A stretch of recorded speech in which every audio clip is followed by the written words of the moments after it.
future, scientists managed to reprogram the measles virus to help cure diseases instead of causing them, and they even managed to cure cancer. However, they lose control of this virus and it ends up infecting most of the population, transforming them into dangerous mutants called Darkseekers, who feed on people and are weak to sunlight. 3 years after the initial outbreak, New York City is a complete wasteland, to the point where the zoo animals now freely walk around the streets. The only survivor is Robert, a former army virologist that spends his days with his dog Sam. Whenever they go hunting, Sam helps Robert find the animals, and he chases them through the streets in whatever car he feels like taking that day. Robert is always armed and a great shooter, but he also has a good heart, and when he sees families of lions hunting too, he lets them have the meat. He also keeps an alarm on his watch to make sure he isn't out when the sun sets. As soon as the alarm goes off, Robert rushes back to the same house he's lived in since before the outbreak, which has been fortified to the max. Robert can shut all the doors and windows, and he always makes sure to bleach the front steps so that the Darkseekers can't find his smell. Inside this house, Robert keeps a good supply of food and tapes of old newscasts that allow him to stay sane by pretending he's going through an old routine. He also listens to music, talks to Sam, and does the usual chores like bathing his dog and cooking for both of them. No matter how much he tries to distract himself though, his dark memories always crawl back. When night falls, he hides in the tub with Sam and some firearms, and the sound of the Darkseekers outside makes him think of his family. When the outbreak happened, the government decided to seal off the island, since it was ground zero. Panic took over the streets as people tried to escape in hordes. Robert rushed to pick up his wife Zoe, their daughter Marley, and Sam, who was still a puppy back then. He wanted them to leave the island to stay with a relative, and Zoe got angry when she realized Robert wasn't coming with them because he wanted to stay to analyze the virus and find a cure. This triggered an argument between them that almost made Robert crash the car. Robert hasn't given up on the idea of a cure even in the present. Every morning after exercising with Sam, he goes to the lab in his basement to keep track of his experiments. Sam isn't allowed down there because she could get infected, but Robert is fine because he's immune. In the lab, there's a bunch of caged rats carrying the virus, and Robert has been trying the different serums he's made on them. All of them failed until one morning, Robert discovers one of the rats is actually getting better. Now he can move on to the next step of the trial, but he'll need a human for that. Afterward, Robert and Sam visit the video store, where Robert has put up a bunch of mannequins as part of trying to keep the illusion of a normal routine. He talks to them as if they were old friends and always brings back the movies he takes before choosing another one. He also pretends one of the mannequins is trying to flirt with him. Robert promises Sam that one day he'll flirt back. Next, the pair visits the parks where Robert is growing vegetables to take some with him. They also keep a map of all the houses they've already visited and choose a new one to do each day. This allows them to find new supplies of food, although the things they find the most of are medicine and cleaning products left behind by the fight against the outbreak. Sometimes Robert also finds really depressing signs of the people that used to live there, like the bodies themselves, or even nurseries that never got to be used. After picking up gas for the car, Robert proceeds with the last part of his routine, which consists of going to the South Street Seaport to broadcast a recording that invites any survivors to meet him there. While he waits, he keeps himself entertained in different ways, like playing golf on top of the Air Force's planes. One afternoon, Sam notices a deer running around, so she and Robert begin chasing it through the streets. The deer panics when it comes across a blocked road and enters an old dark building. Sam follows it inside, which makes Robert nervous because such a dark place could be the perfect nest for Darkseekers. Since Sam won't come out when she's called, Robert has to enter as well, and he tries to be as quiet as possible not to give away his presence. There are some terrifying noises that suddenly scare Robert, but he refuses to leave without Sam, so he takes a moment to gather courage and cover his flashlight with his hand before going deeper inside. He follows a trail of blood upstairs that takes him to a body behind some furniture. For a moment Robert fears the worst until he realizes it's not Sam, it's the deer.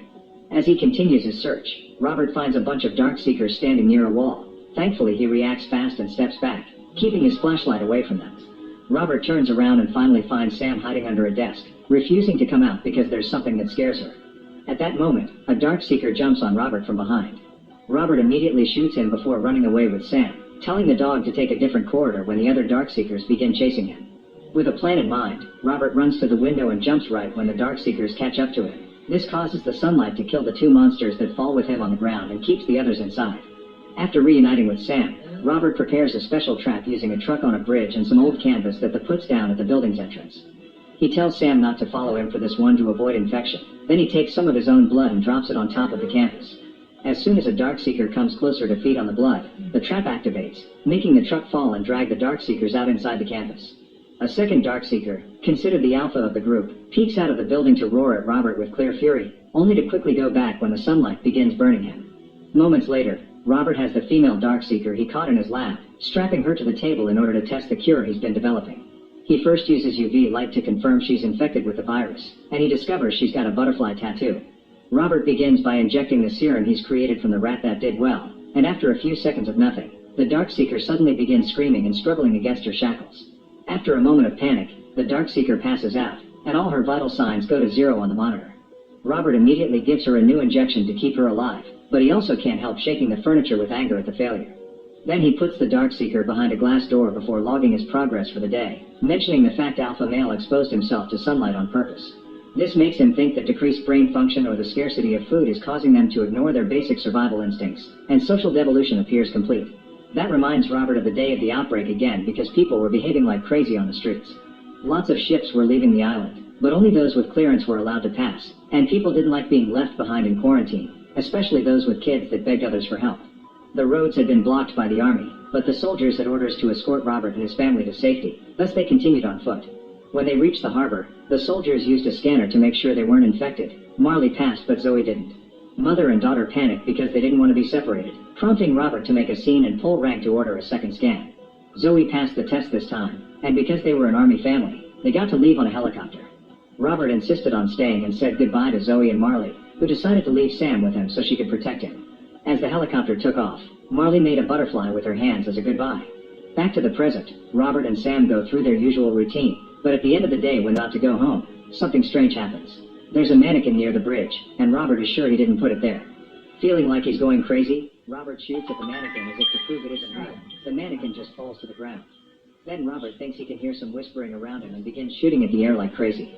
Since nothing happens, Robert decides to check out the mannequin, but as soon as he comes closer, a car falls and he's caught by a rope. It turns out the Darkseekers copied his trap. Sam hits his head and he passes out as blood begins to drip on the ground. Moments later, Robert wakes up when his watch's alarm goes off. Sam is still there, and the sun is about to set, so Robert uses a knife to cut off the rope. When he falls to the ground, he hurts his leg, and now he has to drag his body through the ground to leave. Sam at first follows him, but she stops when she hears some growling coming from a building. The Alpha is there with a bunch of infected dogs and he sets them loose to go after Robert, but the dogs step back when they almost get hurt by the last bit of sunlight. Robert forces himself to stand up and rush to his car to retrieve a gun right before the sun finishes setting, allowing the dogs to attack. One of them jumps on Sam and bites her while Robert fights the others, struggling against a beast before managing to grab his gun and shoot them all one by one. Sam is in pain, so Robert ignores his own to pick her up and take her to the lab, where he gives her a dose of his serum. Then he holds her in his arms and sings a song for her, but little by little, Sam's starting to turn. Devastated, Robert has no choice but to euthanize her, ignoring her barks of protest until she's dead. After grieving her properly, Robert gives Sam a burial in the garden before trying to go back to his routine.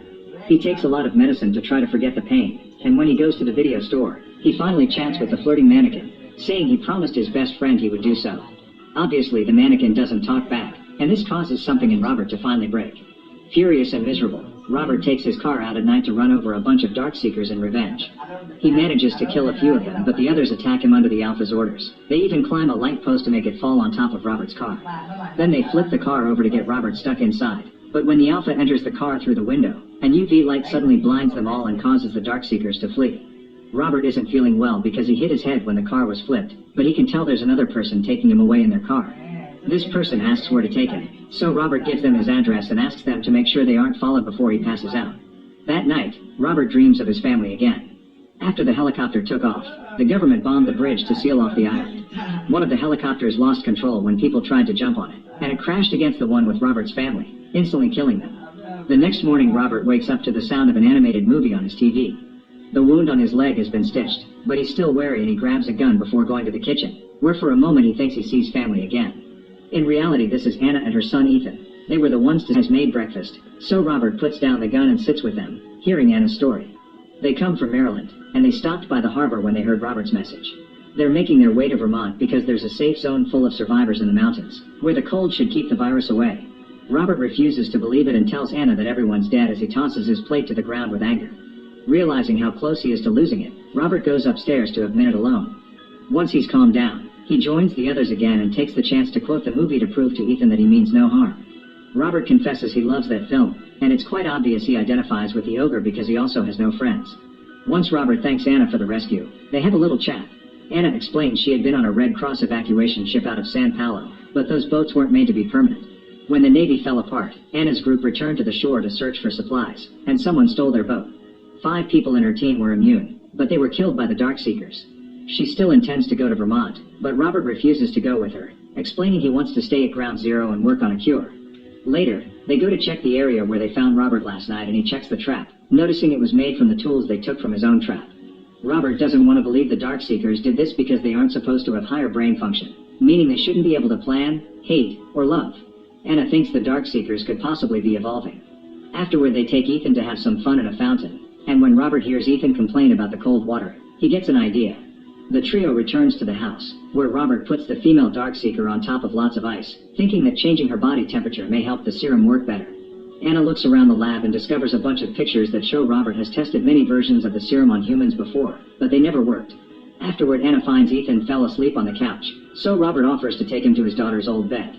Anna finds the pictures of Robert's family, and he tells her a bit about them, explaining his daughter was named after Bob Marley, who Anna never heard of before. Robert can't believe this and immediately plays his favorite CD for her, confessing Bob Marley was his inspiration because he kept on singing even after he was shot at his own home.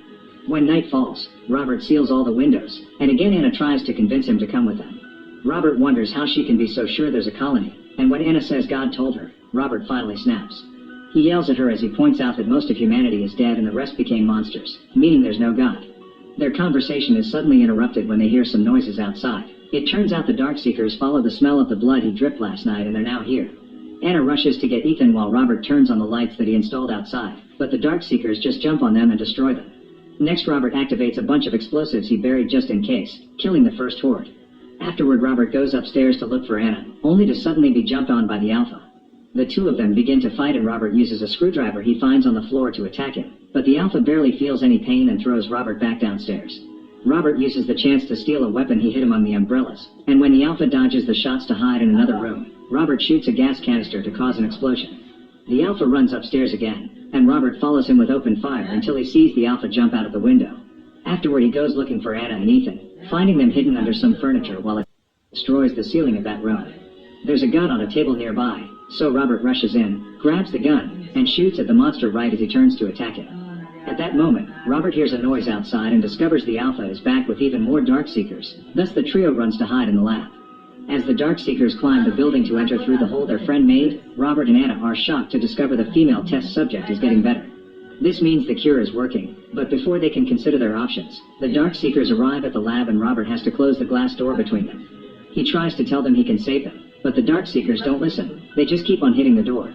When the Alpha arrives too, he cracks the glass with his mighty strength. Then he makes a drawing that Robert recognizes as a butterfly, just like the woman's tattoo. This reminds him of Marley, and Robert finally understands the Darkseekers do have feelings. They're here to rescue their friend, not to kill.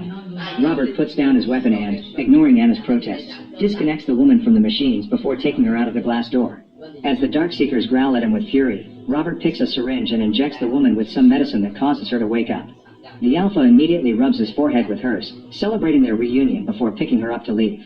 Robert tries to apologize, but he's only met with another growl.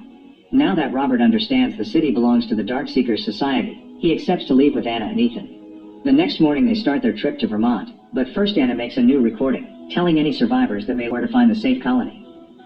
Make sure to subscribe and turn on notifications so you can watch more videos like this.